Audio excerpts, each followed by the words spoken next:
Welcome to defence preparation academy. दोस्तों, जैसा कि मैंने आपको अपने वीडियो के पार्ट 2 में टॉप 100 क्वेश्चन सीरीज़ के क्वेश्चन 46 तक मैंने आपको क्वेश्चंस करा दिए थे। तो इस वीडियो में यानी कि पार्ट 3 में हम लोग आज देखेंगे 47 से क्वेश्चन 72 तक क्वेश्चंस हम लोग इस वीडियो के माध्यम से देखेंगे। तो चलिए बात करते हैं 47 नंबर क्वेश्चन की। 47 नंबर क्वेश्चन दिया हुआ है, परमाणु नाभिक का आकार होता है। तो भाई परमाणु कितना होता है? परमाणु नाभिक का आकार होता है 10⁻⁻14 मीटर। ठीक है। अब बात करेंगे 48 नंबर क्वेश्चन की। 48 नंबर क्वेश्चन दिया हुआ है कि गामा किरण की तरंग दैर्घ्य होती है, यानी कि जो गामा किरणों की तरंग दैर्घ्य होती है वो क्या होता है? रेडियो तरंगों, एक्स किरणों व आवर्त किरणों से छोटी होती है। क्या होता है कि गामा किरणों की तरंग दैर्घ्य रेडियो तरंगों, एक्स किरणों व आवर्त किरणों से क्या होती है? छोटी होती है। तो इसका मतलब हम लोग कह सकते हैं कि जो गामा किरण की तरंग दैर्घ्य होती है वो कैसी होती है? अधिक होती है। क्या होती है? अधिक होती है। बात करेंगे 49 नंबर क्वेश्चन। 49 नंबर क्वेश्चन दिया हुआ है, एम द्रव्यमान व वी वेग के कण के संगत दी ब्रॉगली तरंग दैर्घ्य से संबंधित तरंग दैर्घ्य होती है एच अपॉन एम वी। क्या होती है दोस्तों? H upon M V. अब बात करेंगे 50 नंबर क्वेश्चन की। 50 नंबर क्वेश्चन दिया हुआ है, विद्युत अपघटन में जिस प्लेट से धारा द्रव में प्रवेश करती है उसे कहा जाता है। तो विद्युत अपघटन में जिस प्लेट से धारा द्रव में प्रवेश करती है तो उससे हम लोग क्या कहते हैं भाई? एनोड कहते हैं। एनोड में जो चार्ज होता है वो कैसा होता है भाई? ऋणात्मक, यानी कि निगेटिव चार्ज होता है। किसमें? एनोड में। और कैथोड में जो होता है वो कैसा होता है? पॉजिटिव चार्ज होता है। ठीक है ना। 51 क्वेश्चन में, तो 51 क्वेश्चन आपका क्या कह रहा है? प्रकाश वैद्युत प्रभाव में उत्सर्जित फोटॉन की जो संख्या होती है वो समानुपाती किसके किसके होती है? तो जो प्रकाश वैद्युत प्रभाव में उत्सर्जित फोटॉन की संख्या जो होती है वो समानुपाती होती है आपतित पुंज की तीव्रता के। ठीक है ना। क्वेश्चन तो आपको समझ में आ रहे होंगे। अब बात करेंगे 52 नंबर क्वेश्चन। दोस्तों, तो 52 नंबर क्वेश्चन जो दिया हुआ है, सीबेक प्रभाव के अंतर्गत सबसे प्रबल धारा जिन दो धातुओं की संधि से प्राप्त होती है वे हैं, तो वे कौन कौन से हैं? बिस्मथ हैं, बी आई से, इससे प्रतीक क्या है? बी आई यानी कि बिस्मथ, एंटीमनी यानी कि एस बी, और एस एन। ठीक है ना। तो ये आपके तीन तत्व दिए हुए हैं। एस एन का मतलब क्या होता है? टिन। समझ रहे हैं ना? बिस्मथ, एंटीमनी और टिन। अब बात करेंगे 53 नंबर क्वेश्चन। 53 नंबर क्वेश्चन आपका दिया हुआ है, प्रयोगशाला में सर्वप्रथम तत्वों का रूपांतरण हुआ था। तो प्रयोगशाला में तत्वों का रूपांतरण हुआ था किसके द्वारा? रदरफोर्ड द्वारा। जो वैज्ञानिक रदरफोर्ड थे उन्होंने ही सर्वप्रथम तत्वों को क्या किया था? रूपांतरण किया था। ठीक है ना। चलिए अब बात करते हैं 54 नंबर क्वेश्चन की। 54 नंबर क्वेश्चन आपका कह रहा है, विकिरण के लिए चमकदार पृष्ठ कैसा होता है? तो विकिरण के लिए चमकदार पृष्ठ कैसा होता है? खराब अवशोषक तथा अच्छा परावर्तक होता है। कैसा होता है? खराब अवशोषक तथा अच्छा परावर्तक होता है। अब बात करेंगे 55 नंबर क्वेश्चन की। 55 नंबर क्वेश्चन आपका दिया हुआ है, परमाणु के अंदर इलेक्ट्रॉन बंधित होता है। तो जो परमाणु के अंदर जो इलेक्ट्रॉन बंद होता है वो किसके द्वारा बंधित होता है? तो भाई कूलाम बलों के कारण ही इलेक्ट्रॉन क्या होता है? बंधित होता है। किसके अंदर? परमाणु के अंदर। एटम के अंदर जो इलेक्ट्रॉन जो बंद होता है वो किसके द्वारा बंधित होता है? तो भाई वो कूलाम बलों के द्वारा, कूलाम फोर्सेस के द्वारा बंधित होता है। 56 नंबर क्वेश्चन में जो आपको प्रतीक चिन्ह दिख रहा है, एक फिगर दिख रहा है, या इसमें एक निवेशी और निर्गत दिया हुआ है, ये गेट कैसा है? नॉट गेट है। ठीक है ना। चलिए बात करेंगे 57 नंबर क्वेश्चन की। 57 नंबर क्वेश्चन आपका दिया हुआ है, हाइड्रोजन के वर्णक्रम की विभिन्न श्रेणियों में जो पूर्ण रूप से परावैंगनी क्षेत्र में होती है वह हैं।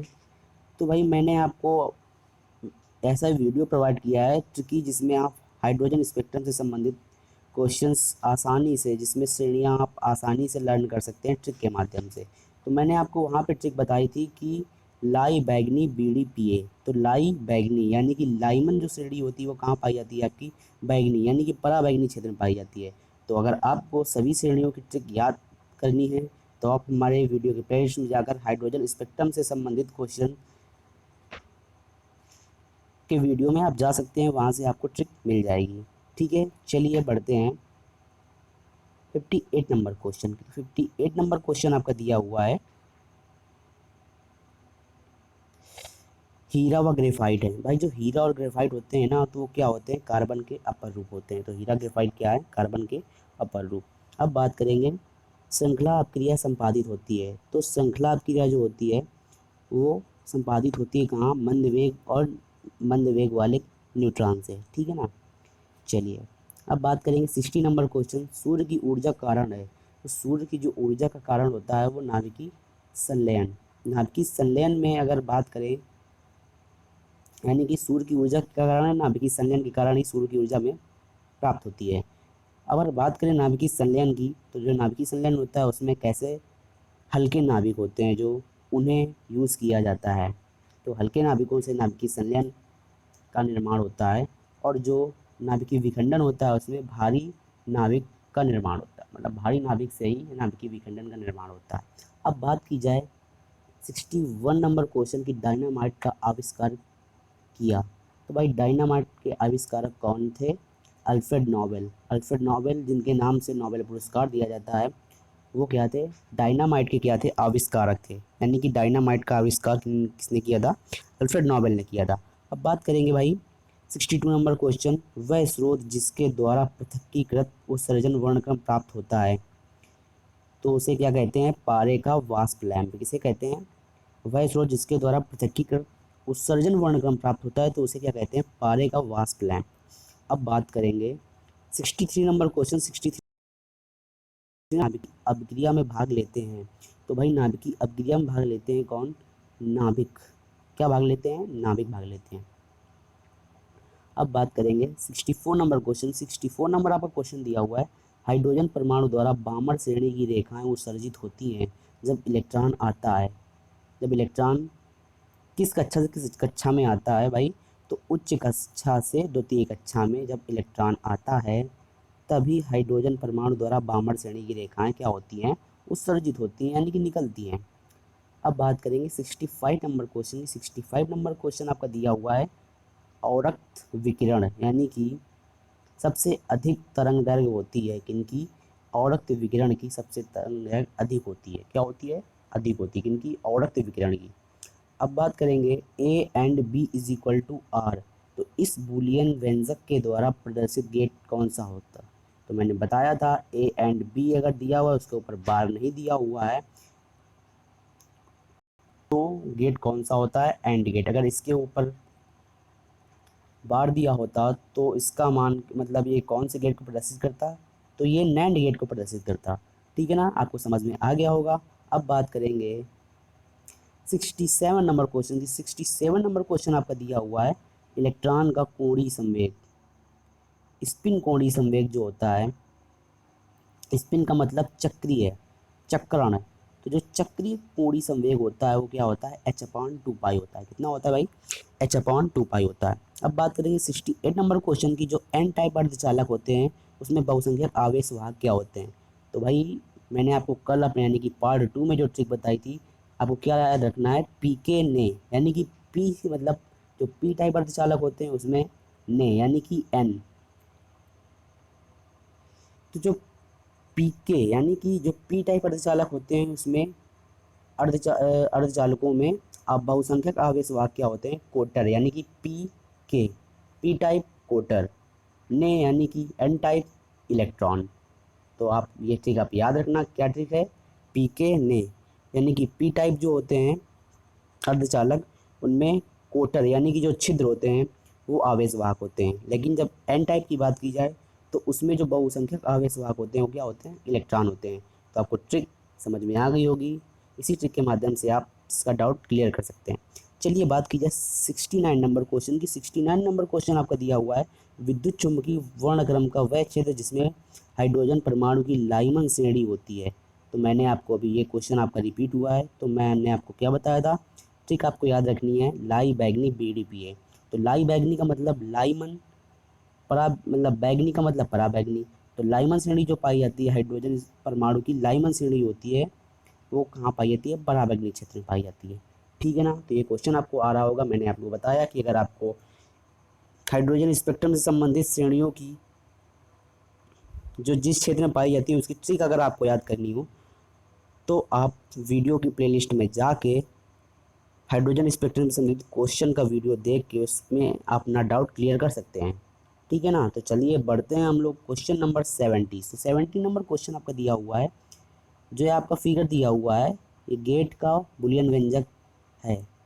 तो भाई ये आपको क्या दिख रहा होगा, इसमें आपका दो निवेशी और एक निर्गत आपका दिया हुआ है, और जो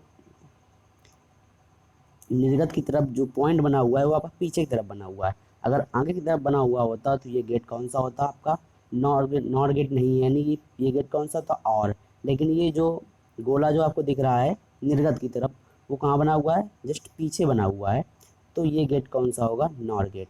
अब भाई नॉर गेट, तो और गेट का जो होता है वाई इज इक्वल टू ए और बी होता है। जब नॉर गेट की बात आ जाएगी तो ऊपर क्या लगेगा, बार। तो वाई इज इक्वल टू क्या हो जाएगा, ए और बी का होल बार।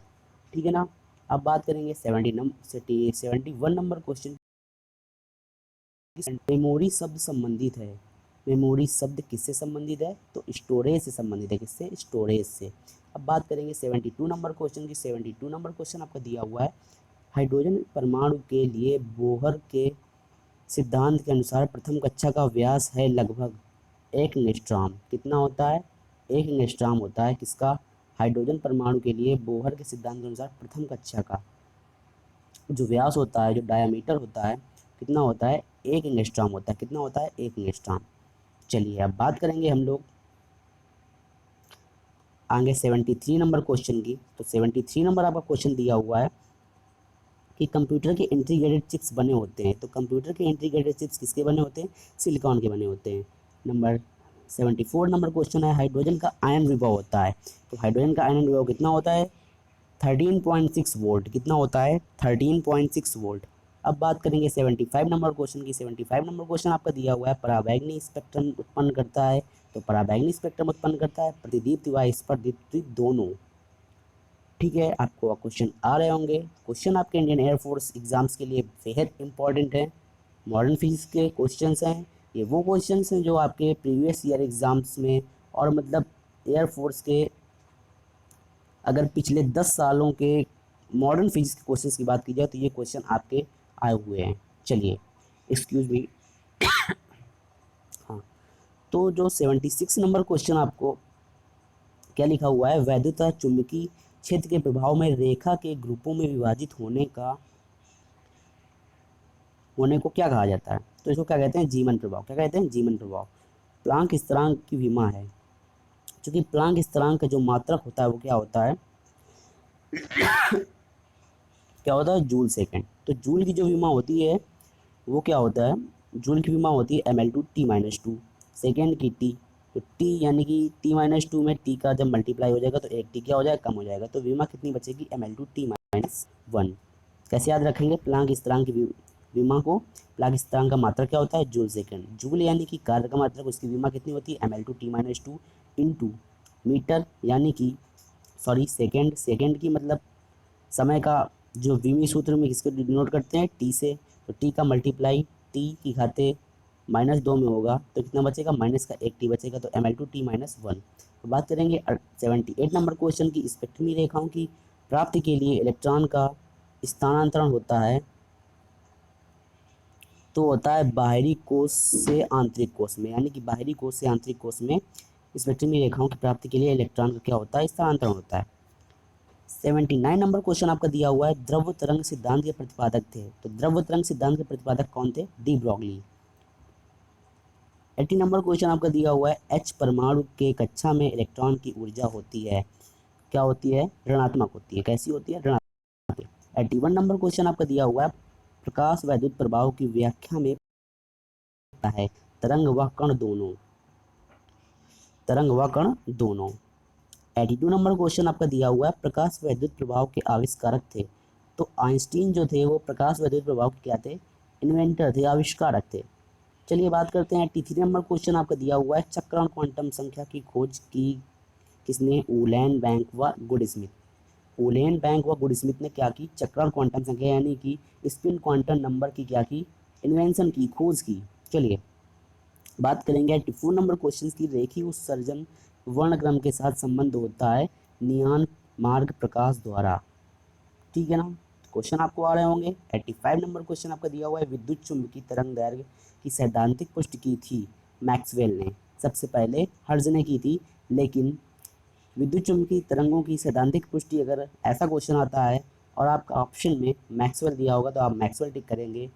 अगर मैक्सवेल के अलावा ऑप्शन आता है हर्ट्ज तो आप हर्ट्ज में क्लिक करेंगे। अगर सबसे पहले किसने सैद्धांतिक पुष्टि दी, उसमें आपका हर्ट्ज ही सही आंसर होगा, यानी कि सबसे पहले हर्ट्ज ने ही विद्युत चुम्बकीय तरंगों की सैद्धांतिक पुष्टि की थी। अब बात करेंगे अपने सिद्धांत की व्याख्या करने के लिए बोहर ने जिस सिद्धांत का उपयोग किया वह है ऊर्जा का संरक्षण, यानी कि कंजर्वेशन ऑफ एनर्जी। अपने सिद्धांत की व्याख्या के लिए बोहर ने जिस सिद्धांत का उपयोग किया वह क्या है, कंजर्वेशन ऑफ एनर्जी, यानी कि ऊर्जा का संरक्षण। अब बात करेंगे रेडियम को विलगित किया था किसने, पियरे क्यूरी व मैडम क्यूरी। किसने किया था, पियरे क्यूरी व मैडम क्यूरी ने। अब बात करेंगे 88 नंबर क्वेश्चन की, तो 88 नंबर आपका क्वेश्चन दिया हुआ है, परावैंगनिक किरणों को फोकस करने के लिए उपयुक्त लेंस का पदार्थ है, क्या है, क्वार्ट्ज है, क्या है। 89 नंबर क्वेश्चन आपका दिया हुआ है, कोहरे में फोटोग्राफी के लिए प्रयुक्त किरणें होती हैं, तो कोहरे में फोटोग्राफी के लिए प्रयुक्त किरणें क्या होती हैं, अवरक्त किरणें। सॉरी 89 नंबर क्वेश्चन हमने ड्रॉप कर दिया।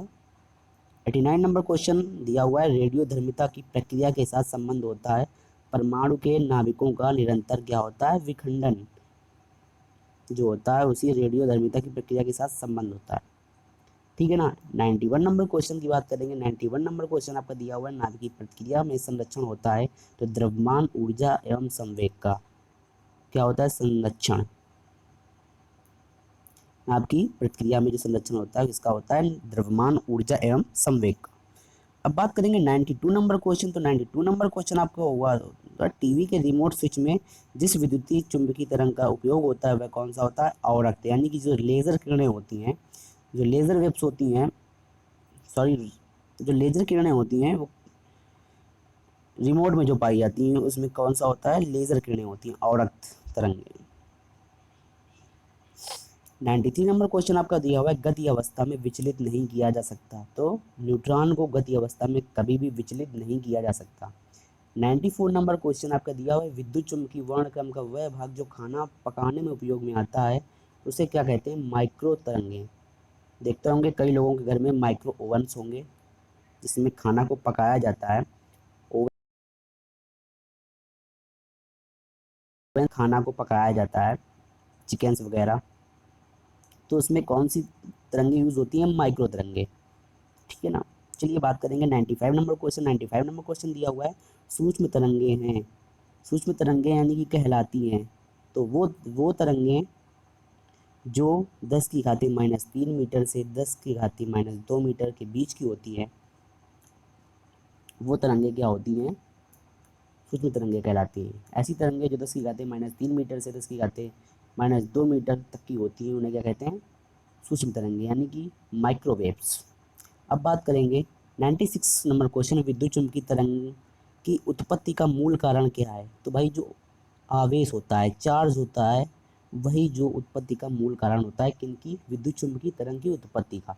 अब बात करेंगे जेड परमाणु क्रमांक वाले परमाणु की किसी भी डी कक्षा में इलेक्ट्रॉन की ऊर्जा समानुपाती होती है जेड स्क्वायर की, किसके, जेड स्क्वायर की। अब बात करेंगे 98 नंबर क्वेश्चन, प्रकीर्णित अल्फा कणों का गमन पथ होता है अति परवलयाकार।